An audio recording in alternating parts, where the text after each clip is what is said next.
My name is Eliza Wilson, and I serve as Associate Director, Alumni Relations here at the college. And I want to thank you so much for being here for our 1:30 discussion today. As you know, this is part of our Founding Week celebration, where throughout this week we've convened discussions for meaningful next level discussions, using design thinking to solve next level wicked problems and challenges. And very much in honor of our founding week, we recognize the legacy of our college and the contributions of those who came before us, in particular concerning the topics of civil rights. Our former president, Ted Landsmark. Ted is a tireless advocate for civil rights and diversity through his career in higher education, and he propelled the BAC into the future with this in mind in the early 2000s. So thank you for that great work for Ted. I also want to acknowledge the 2021 AIA Whitney Young Jr. Award recipient, and that award winner was just announced today, Pascal Sablon of New York. Congratulations to her, and I do want to recognize her work with NOMAS. NOMAS, the same student organization our student leaders here today are representing. So they have made this day possible. So I just want to say congratulations. And with that, I want to introduce our president of our BAC NOMAS, Nia Gwalty, our student leader. Nia, I am requesting camera and mic from you as I pull up some details that we would love to share.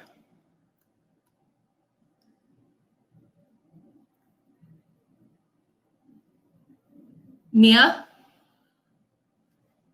we can't hear you. You guys hear me now? Okay, perfect.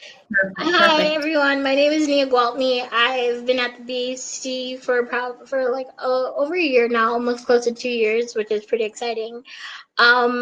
So BAC NOMAS basically started back in February of earlier 2020. We just started like basically selecting like who's gonna be what, and then here we are now. So our basically it's been really fun just to watch our organization grow and things as such. So I'm just gonna get started with just going over like the mission. So our mission is the BAC chapter of the National Organization of Minority Architecture Students embodies the very spirit of diversity and inclusion in the architectural profession, and is open to everyone, irrespective of cultural backgrounds. We aim to create a community that encourages students of the BAC to come together and begin the conversation surrounding racial disparity in the industry. We look forward to your support in creating a successful student chapter of BAC NOMAS. So yeah, that's just starting out like with our mission, and then our goals are basically to create a social platform that celebrates inclusion and diversity in architecture, and also to create a space that fosters learning and education among the student community by hosting various curated events. And as for our vision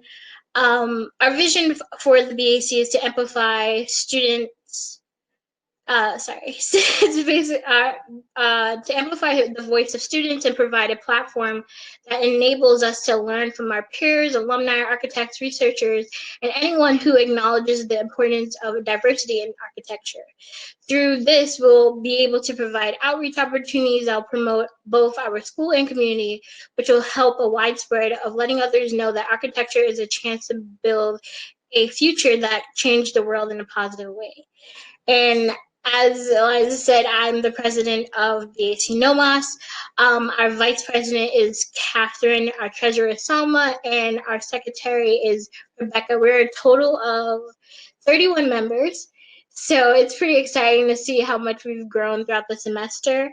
And yeah, thank you guys for being here. So.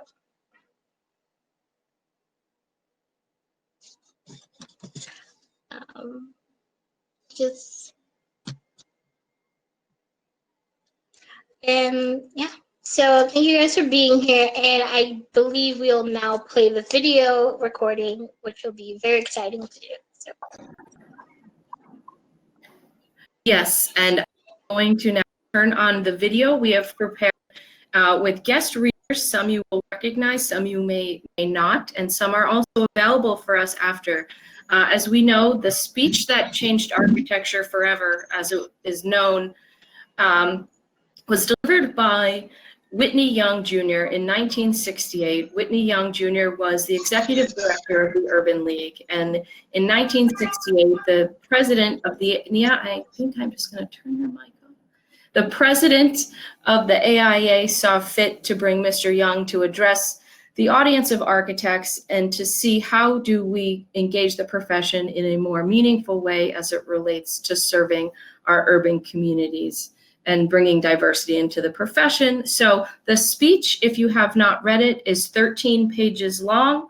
We have done great work in condensing it with some guest readers, so I am going to get to the video.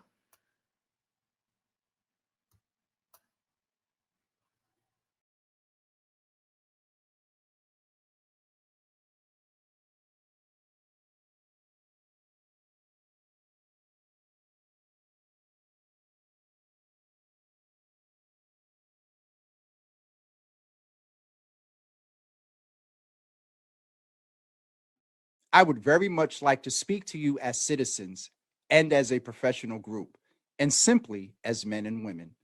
Not so long ago, a group of miners suddenly found themselves after an avalanche entombed unto their death in one of the diamond mines of South Africa, starving for food and thirsting for water and the need of spiritual comfort. Diamonds were worthless, and they slowly met their death. So it is increasingly in our society today. We are skilled in the art of making war. We are unskilled in the art of making peace. We are proficient in the art of killing, particularly the good people. Bad people are in no danger in this country.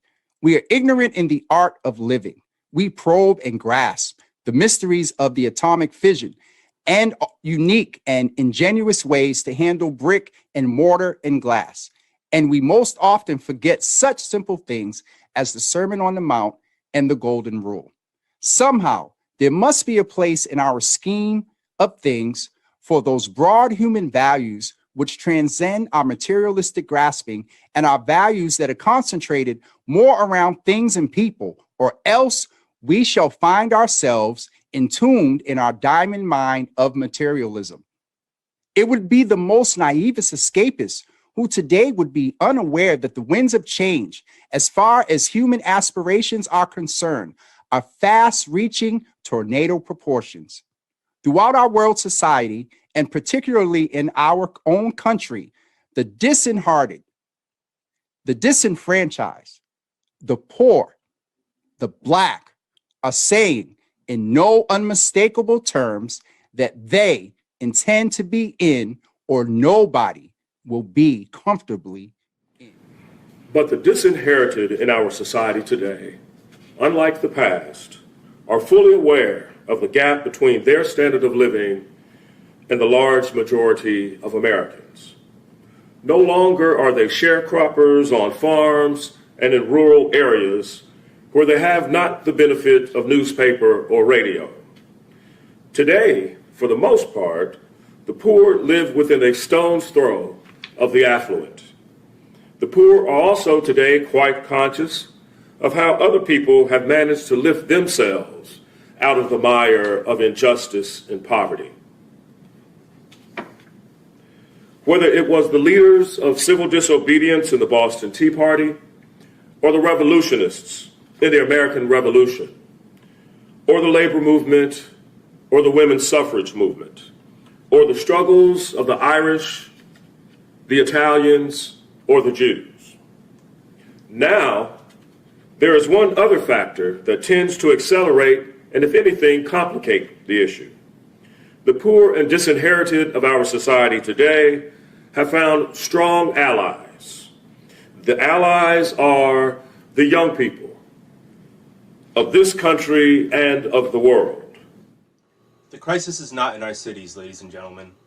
The crisis is in our hearts, the kind of human beings we are. And I submit to you that if you are a mother or a father, you are today being challenged either silently by young people or you will be challenged even more violently by them. But you are risking the respect of generations not yet adults and generations yet unborn. Now, in this situation, there are 2 or 3, I think, positive aspects and possibilities that are present today that were not present in the past. One is that we are all today aware of the problem. This is important. Nothing in this country is achieved, really, until the so-called decision makers and the power structure in the country decide that they had better get busy. And that's a very powerful ally. No way in the world could it be otherwise given the history of this country. Being a racist doesn't mean one wants to go out enjoying a lynch mob or send somebody off to Africa or engage in crude, vulgar expressions of prejudice. Racism is a basic assumption of superiority on the part of one group over another. And in America, it had to happen because as a society, we enslaved people for 250 years. And up until 1964, it was written into our laws and enforced by social custom. Discrimination against human beings meant that a man, because of the color of his skin, couldn't go into a restaurant or hotel or be served in public places. If we're going to do anything about changing the individual, let's first admit that it's easier to have lived in a leper colony and not have acquired leprosy than to have lived in America and not have acquired prejudice. You don't start changing until you first admit you have it. Secondly, as a profession, you are not a profession that has distinguished itself by your social and civic contributions to the cause of civil rights.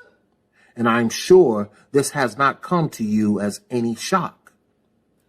You are most distinguished by your thunderous silence and your complete irrelevance. Now, you have a nice normal escape hatch in your historical ethical code, or something that says, after all, you are the designer and not the builder. Your role is to give people what they want. Now, that's a nice, easy way to cop out. But I have read about architects who had courage, who had social sensitivity. And I can't help but to wonder about an architect that builds some of the public housing that I see in the cities of this country. You are employers. You are key people in the planning of our cities today. You share the responsibility for the mess we are in terms of the white noose around the central city. It didn't just happen.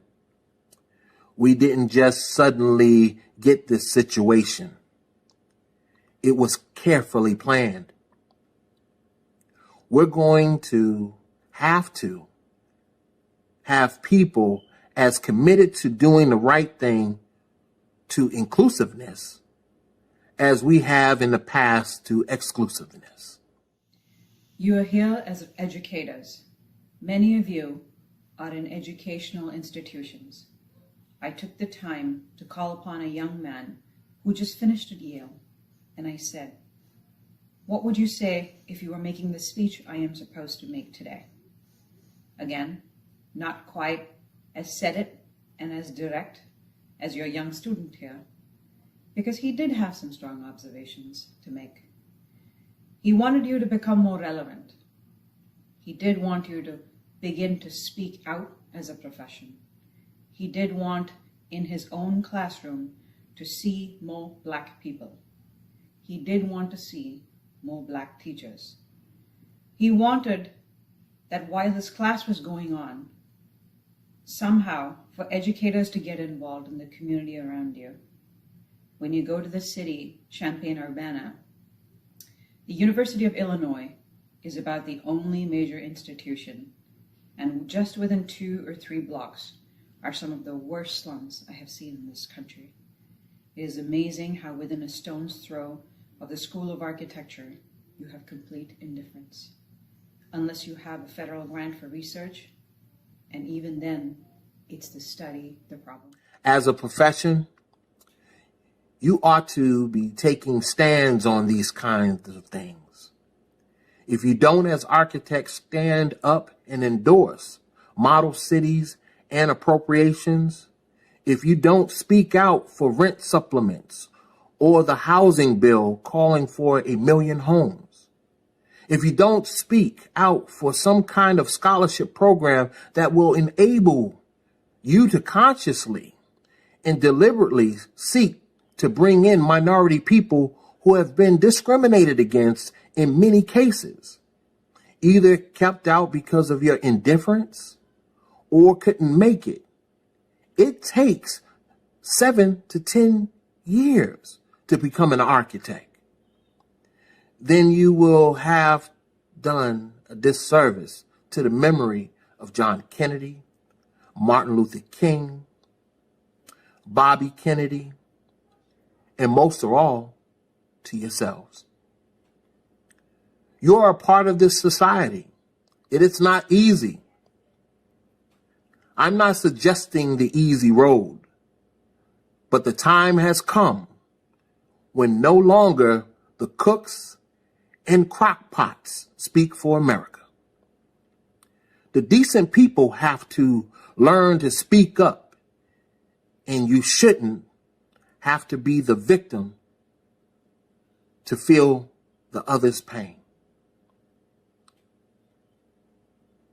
I make this no pretense that it is easy. Finally, let me dwell on your role as men, because I think this is probably more basic than anything. Sure, you're architects. You are a lot of things. You're Republicans, Democrats, and maybe even a few John Bergers. You're a good many things, but you're a man and you're a father.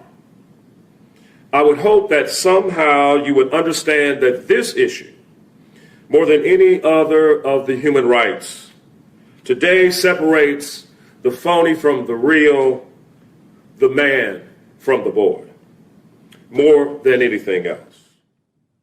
Baseball's Ricky solved the problem of attitudes and how long it takes. I agree with you that it takes a long time to change attitudes. It doesn't take any time overnight. When he brought Jackie Robinson to the Dodgers, there was this ball player who said, "I'm not going to play with that black man." He thought Ricky would flap like most employers. I imagine most architects thought that he'd pull away. But he didn't know Ricky very well. Ricky was kind. He said, "Give him 3 or 4 days." Well, at the end of a few days, Robinson had 5 home runs, stolen many bases, and this fellow was reassessing his options. He could go back to Alabama and maybe make $20 a week picking cotton, or stay there with the Dodgers and continue to work, and now it looked like Jackie would get him to the World Series and a bonus of $5,000, which he did. The only color he was concerned with was green. So what's at stake then is your country, your profession, and you as a decent, civilized human being. Anatole France once said, "I prefer the error and enthusiasm to the indifference of wisdom." For a society that has permitted itself the luxury of an excess of callousness and indifference, we can now afford to permit ourselves the luxury of an excess of caring and concern. You see, it is easier to cool a zealot than it is to warm a corporation. An ancient Greek scholar once asked to predict when the Greeks would achieve victory in Athens. And he replied, "We shall achieve victory at Athens and justice in Athens when those who are not injured are as indignant as those who are." And so shall it be with this problem of human rights in this country.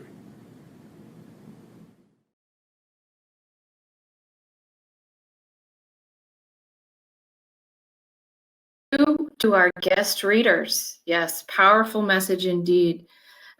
In the chat, we do have William Watkins with us from the Urban League. And William, I'm going to enable your microphone and camera. So if you want to say a few words, please feel free. We also have Phil Tomlinson from PCA. Phil, I am also enabling your camera and microphone for you. And Nia, please come back. I see William coming in. Let me fix my tie. Thank you, William. And I see Nia's coming in. There we go. And I do want to acknowledge PCA as a firm who has stood with us in our mission and vision that Nia so articulately described earlier. We did an experiment, and I'm going to ask maybe Phil. I'm going to turn my camera off and ask that you come in, Phil, from PCA, and I'll just sort of share with everyone the experiment we did over the summer. PCA came to us at the BAC. Camera in now. PCA came to us over the summer at the BAC, wanting to do something, wanting to do the work with us, and said, we would like to work with you and intentionally reach out to young Black students in and around the city of Boston to continue this legacy of diversity and inclusion in the profession of architecture. And I said, well, we need the Urban League. Very much the legacy the profession has established with the Urban League. The Urban League is, and in fact, William, I believe I saw your president on the news advising President-elect Joe Biden on what's next. And yes. I know, William, that you will also share with us the Urban League construction project that you all working on and your commitment to diversity in construction there. So I am going to now mute myself and let the conversation flow here. And Nia, you're up if you want to set the stage, but again, and the big announcement, I'm sorry I failed to say, is not only has PCA stood with us, you have made it possible for our students from the Urban League, creating an ecosystem of design literacy here in the city of Boston. And we are so grateful for your partnership in that. And not only have you done that for one summer, PCA is a firm you've committed to doing now multiple year as a gift to the BAC. So we are so grateful to that. And also, as Nia noted, she is our president of our BAC NOMAS, and BAC NOMAS, Nia, is what? National now. And we want to thank, go ahead, Nia, take it away.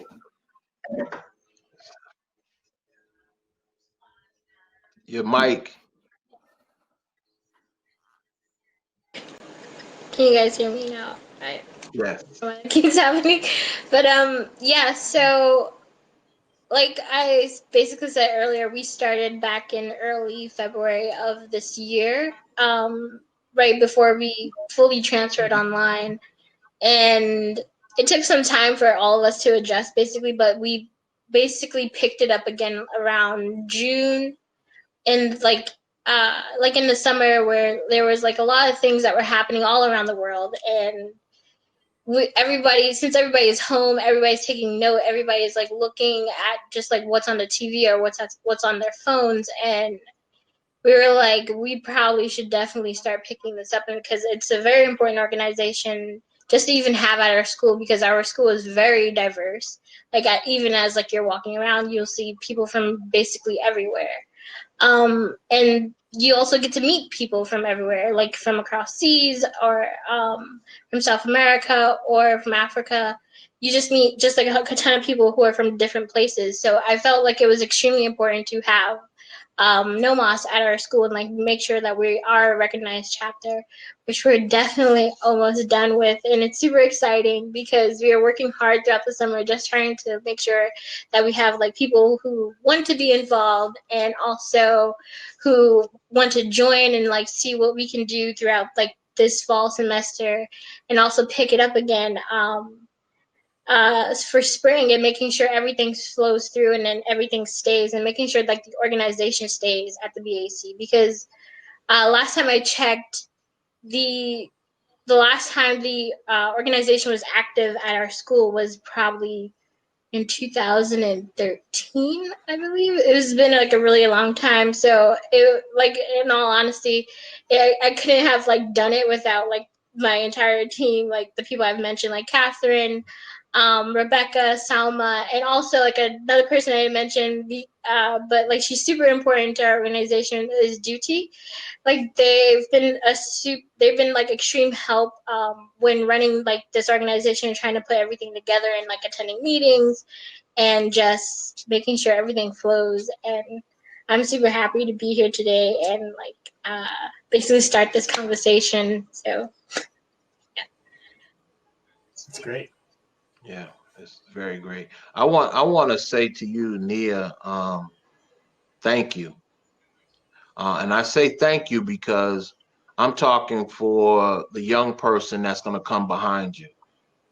And what I'm saying thank you for is because you had a vision and you're following that through. The one thing that I would say to you also too, and you've talked about that history, how it started and it ended for whatever reason, right? So what I would challenge you and those who are founding this new pathway, remember from whence you come, meaning that when you go on and become that great architect of the world, that you go back and put those seeds into that organization. Make sure that organization thrives, and that you keep the doors open or the pathway open for employment, for opportunities for those young ladies that look like you, that talk like you. It's nice that the space is diverse at BAC. But I also know that when we go into these big corporate spaces, and those corporate spaces may be diverse. You may have Asian, you may have Italian, you have to have an affinity group there that I can go to, and I can sit down with a Philip who knows my block.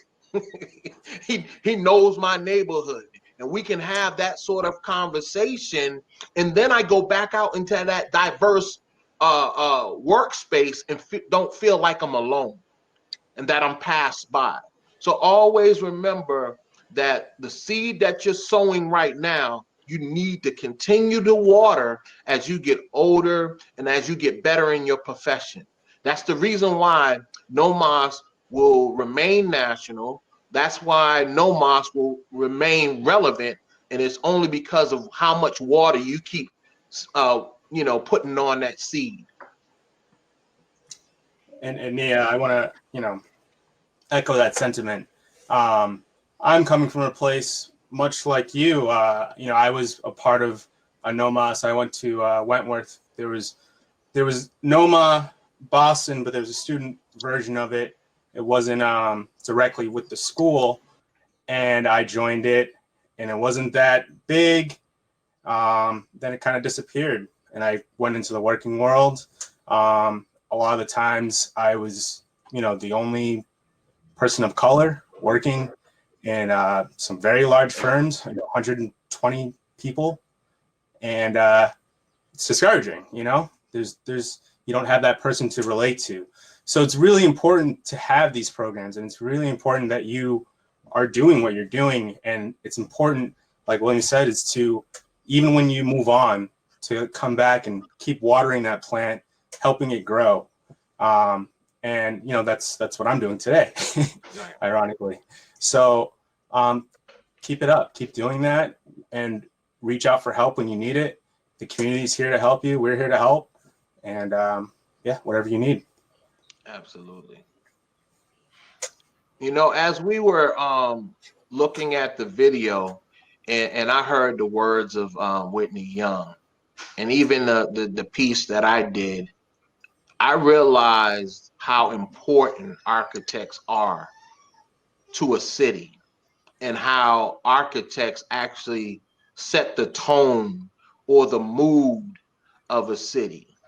And you know, when anything goes black, there's a little soul that goes into it. We just don't, it ain't like, we don't just put rhythm on it. We got to put rhythm and blues, right? So we put a little spin on it.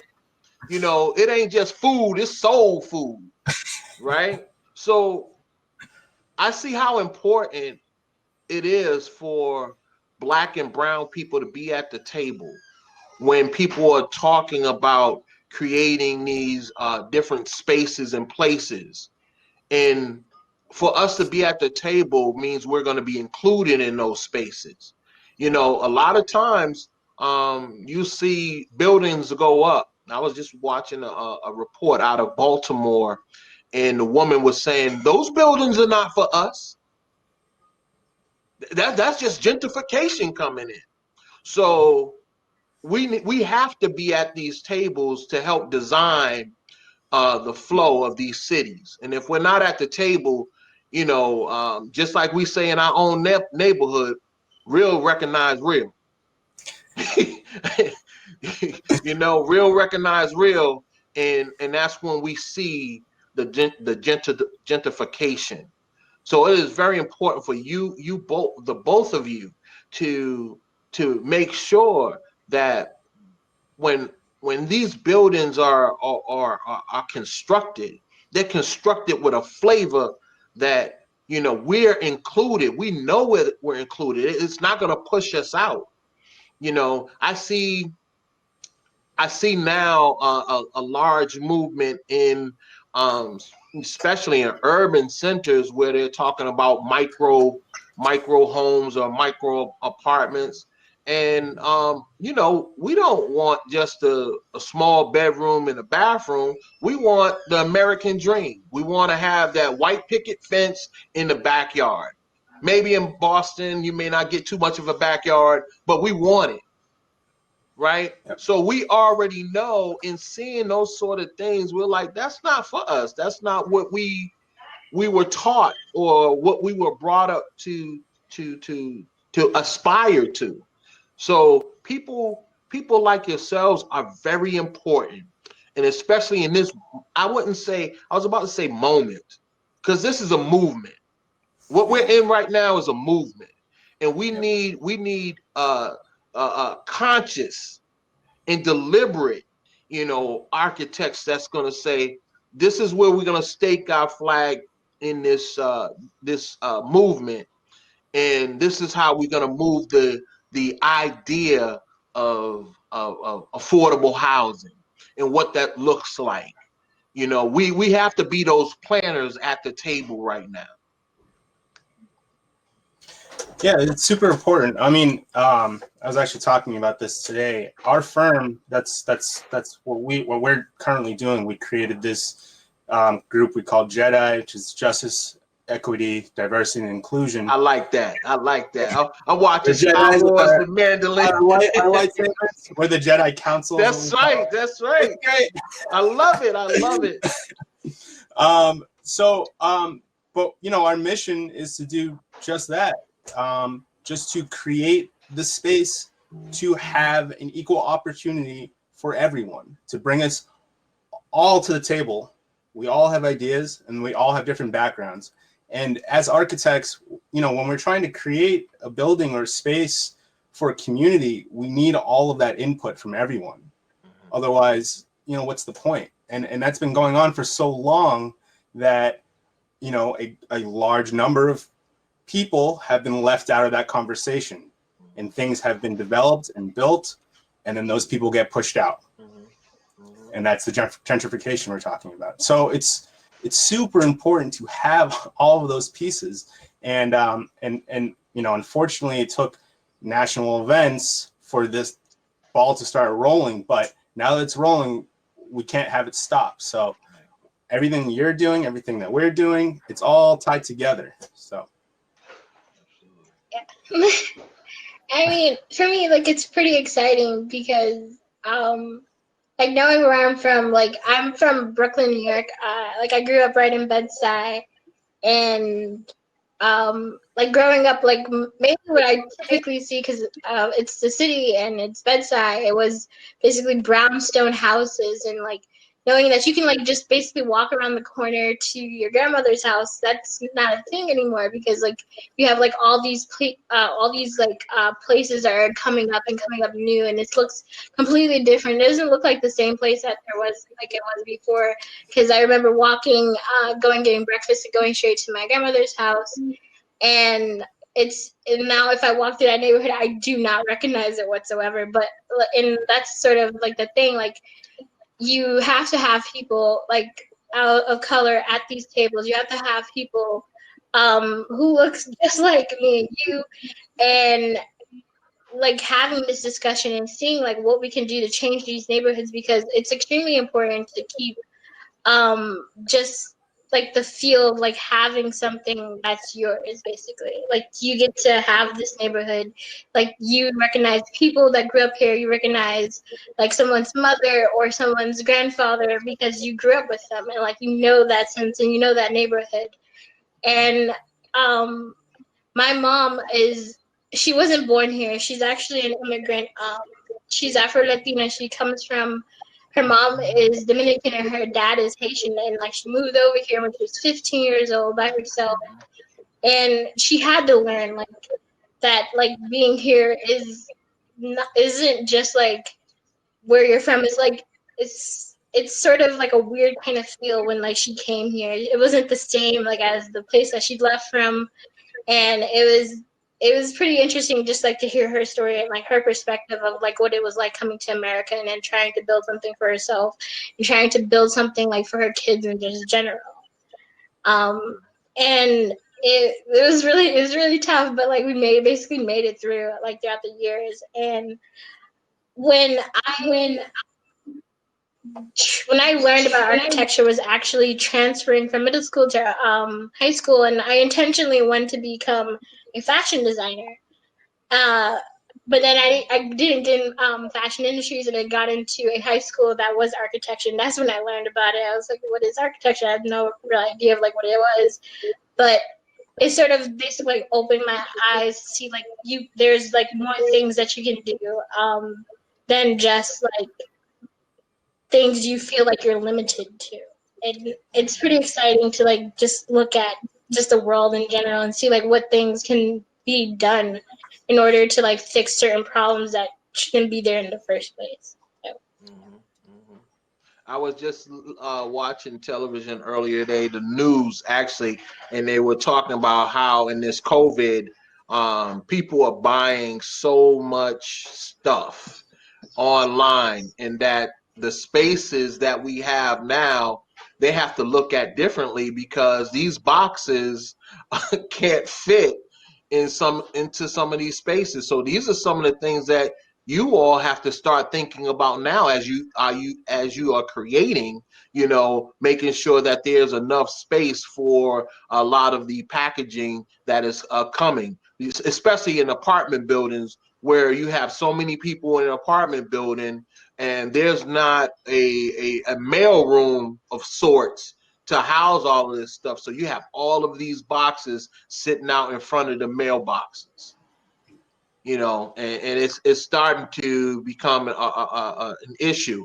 But I can tell you, with Black architects, Black and brown architects, Latinx, I think there's a great opportunity right now to do some amazing work, because before, as Philip was talking about how he could be in a company of 100 or so plus, right?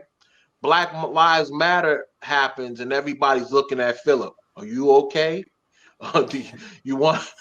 You can come into this meeting. We want to hear from you. All of that's happening right now. So if you don't take hold of this movement and put the voices to it, so that there's real action, so that what Whitney Young talked about, making sure that there's a scholarship or a pathway to bring more and more Black and brown people to the space, we would have done ourselves a disservice. Yeah. Yeah, it's definitely about creating that pathway. I mean, I can only really like talk about what we're doing at our firm. You know, we I opened up an opening into our mentorship program called ACE that we've been doing for the past 3 years. And now it's like suddenly like picked up even more. The firm has donated a bunch of money to it. So it's, you know, and you know, that is to bring up people like you who, when you were younger, you had no idea what architecture was, you know? So now we're getting into high schools and we're talking to kids at freshman level, and then they have 4 years of ACE, and they leave ACE, they're ready for architecture school, and then they get a scholarship to go to school. So it's like, it's really creating that path from them at a young age and then bringing them along. Hey, Philip, you know what you should call him? You should call him Yoda, man. Young opportunity for diverse architects. Oh, I like it. Yoda, baby. I did it, baby. I did it. I'm gonna have to steal that. You can take it, man. That's yours. Young opportunity for diverse architects. I love it. Got little Padawans. Yes. Let's keep going. Yes. You're onto something. Yeah. But yeah, it's creating all of these paths for people that might not have had the path before. And you know, BAC NOMAS is one of those pathways. So you definitely got to keep it alive, keep it going. Do you have any questions for us regarding, like, you know, how you're running things, how things are going, or any advice? Some advice would be great, actually. Like, just to planning out like our next steps, because we started our committees where we have like an outreach committee, a career development committee, media, and also, sorry, I'm slipping, media, and also event committee, where like they basically like organize events, and like the media like make sure like graphics are finalized and put out on our Instagram, LinkedIn, and our outreach is like to reach out to new students who are coming in, saying like, hey, we have our organization here, would you like to join? And also reach out to like potential speakers who would like to speak, like to coordinate like in a day where they could come to us and speak about like anything they want and within the architecture profession. And the professional development committee basically are like doing like portfolio reviews sometimes. I think we're going to probably schedule one of those for next semester. They've been working with Boston NOMA on like mentorship programs, like to see like what somebody would expect of a mentor, and like what you would like want to receive as a mentee. But yeah, like we're just trying to figure out like what should the next steps be after we get all of that settled and things like that. So some advice on where we should go next would be great.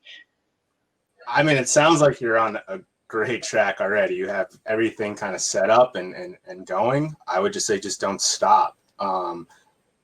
Just from experience, like that was one of the things that was lacking when I joined NOMA. It was that I wasn't hearing about these events and I didn't know where to go to things. So like people just weren't going to them, and then it just kind of tapered off, and you don't want that to happen. So, you know, if you ever feel like there's a point where things are slowing down or you're just running out of ideas, always reach out. Like, you know, we're here to support you. And we're here use us. We're here, you know, like we got our day jobs going on, but like we'd love to like take a break to help someone that's like super interested in it. We look at it every day, you know, so we're here. Use us for sure. And I would agree with Philip, because you know, as you was talking, I'm saying you don't need no advice. Just continue on your path. You know, because if I give you advice, I'm going to give you my experience, right? And my experience may not be the same experience as yours, because when I was in college, it was during the 80s. So what you're dealing with right now in 2020 is a different set of things. When I was in college, the internet wasn't big and thriving. Social media wasn't, a big driving force. So, I can only add to what it is that you're already doing. You let me know as a leader how you want me to support you, and I'm there. Okay, thank you. The important thing is don't be scared to ask. That's right. Just ask, and if you don't hear back, just keep bugging.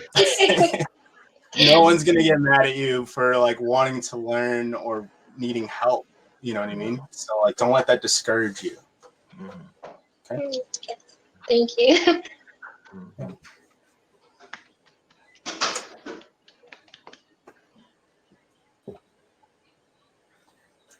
All right.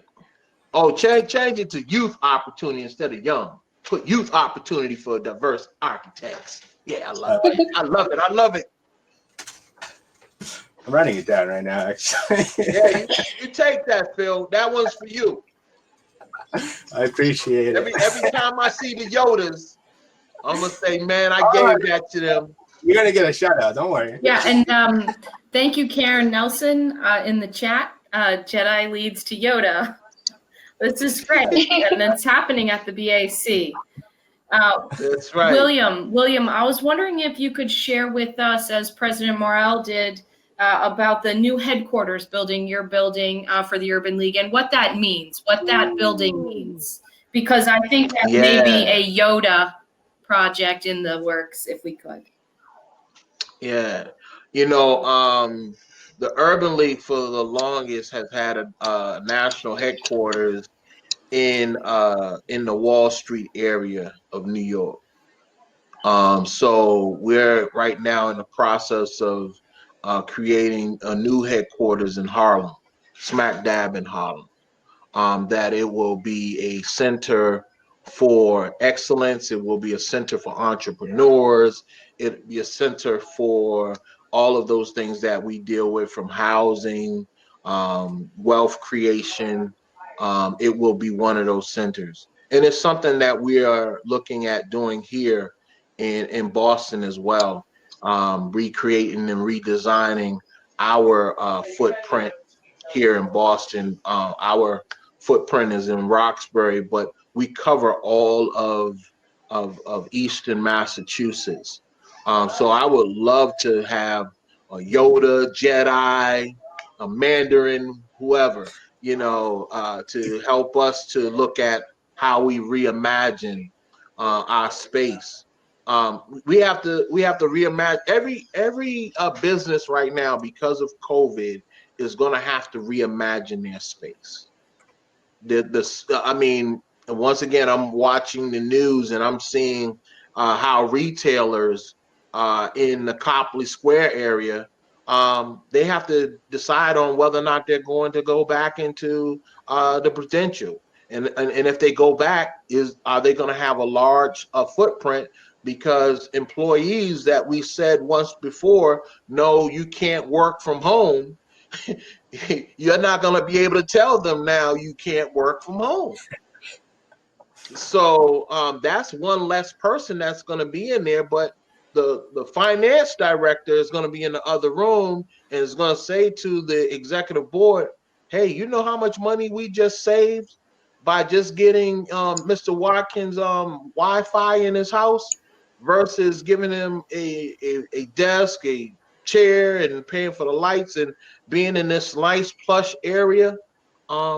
It's going to change. So everybody's going to have to reimagine. Everyone's going to have to find a different delivery services, and it's going to be important to us right now, architects and planners, on how we reimagine how we do business going forward. But right now we are looking at a great opportunity to do more in Harlem, and looking at a great opportunity doing more here in Boston as well.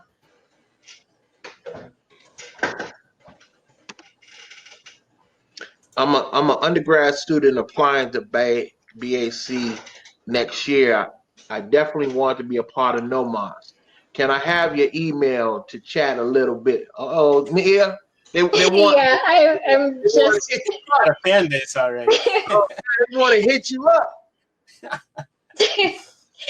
Yeah, so I just now put my my email right into the chat.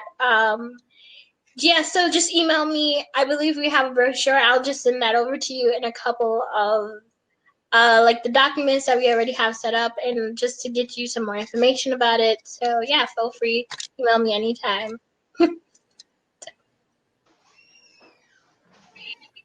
We have a guest who just joined us, James Hills, Java with Jimmy. James, thank you for being a very, very strong leader and volunteering your time for our video. We appreciate it. Because this is only 3 screens on the display at a time, James, I'm going to pass over a mic and camera for you, but I'm going to ask one of our friends on the screen to turn off a camera so James can come in. I'll turn off my camera because James looked better than me. Beat me to it.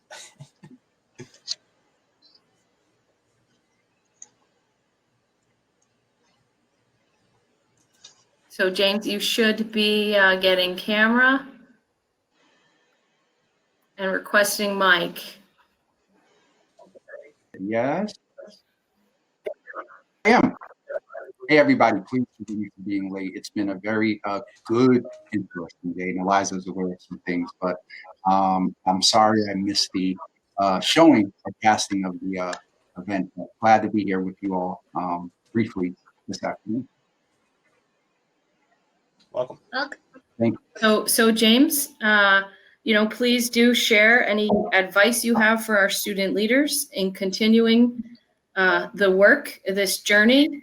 I do want to just congratulate you very quickly, James. I saw you on Channel 7 last night. Congratulations on that, your work, recognition, and the grant you were just awarded to keep doing your work. And we do look forward, our student leaders, and going over to your studio for a session. When it is safe to do so, I'm going to turn my mic off and let you go. First of all, Eliza used the term that you guys are students and y'all are both grown as heck. And I'm sitting here like, wait, what? I'm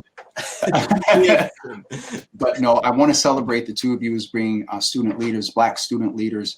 And I would just encourage you to definitely stay focused. There's a lot going on in the world. We just heard about Casey Goodson, another issue. We're glad, I think in this case, I'm sure in this case that there's not video footage and all of that, so we don't have to be re-traumatized. In spite of what's going on, in spite of the fact that we still need to protect Black women more than ever before, stay encouraged, stay strong, stick close to Eliza. She is someone that will keep you well networked and connected. She really, really cares. From day one of her telling me, I forgot exactly how we met, but from meeting, she was like, oh, you need to be on the Chancellor's Advisory Council at UMass back in the early 90s, mid to early 90s. And so with that being said, that's probably, what year were y'all born? 1988. 1995. We talk about protect Black women. I'm gonna protect myself from your date of birth. Oh my Jesus, I feel so old. But listen, I really appreciate you all. I had to jump in, and there's just a whole bunch of good stuff going on, but last minute, and I just have to shuffle. I'm kind of a one-man show. So thank you all so much for being the leaders that you are. Eliza, thank you once again for an opportunity to connect. I will say that the speech, the little portion that I did have, yeah, it was interesting. It was, I read it a couple of times, I practiced a couple of times, and then the more I read it, the more I'm like, I felt it, and I'm like, okay, let me pull back a little bit. But is there anything you all would like to ask, or anything that you think I should be aware of in the field that you're going in? That speech really, it spoke a lot to some systemic things, but particularly in your field or whatever. And I mean, you guys are going to come on and talk about your field, and maybe talk about the disproportionate maybe number of people that look like us that are in the field. So anything you want to ask or give me any advice from your point of view. I'm not going to rush y'all because, you know, when you get online with that long silent thing, I will not keep you. Please forgive me for jumping in and being late and then jumping out. But Eliza, I appreciate you so much. And I know I'll probably have to get off for you to get back on. But thank you all so much for this opportunity. And Eliza, you know, whatever you need, I'm here. Thank you. Thank you all. Thank you.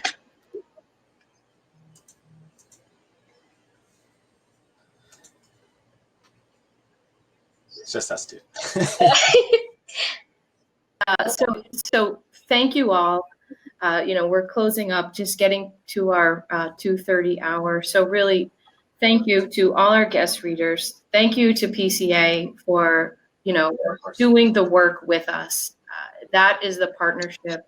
And that, you know, for us, we're so grateful that when we say justice, equity, diversity, inclusion matters in the profession, you are modeling that in the workplace for our students to see. So thank you. Thank you. If anyone else has any questions, thoughts, we'll hold out for another, you know, minute to see there. But also, again, and William Watkins, the Urban League of Eastern Massachusetts, thank you. I think Yoda has been coined already. You know, and PCA, I keep seeing the work. I was driving through Harvard Square, and I see your work there. You're very much part of the community and very much part of our BAC family here. So we appreciate you all very much. Thank you for having us. And thank you, William. It was great meeting you. So you all keep doing great work. And that Madam President, continue to do great work. Thank you. Definitely.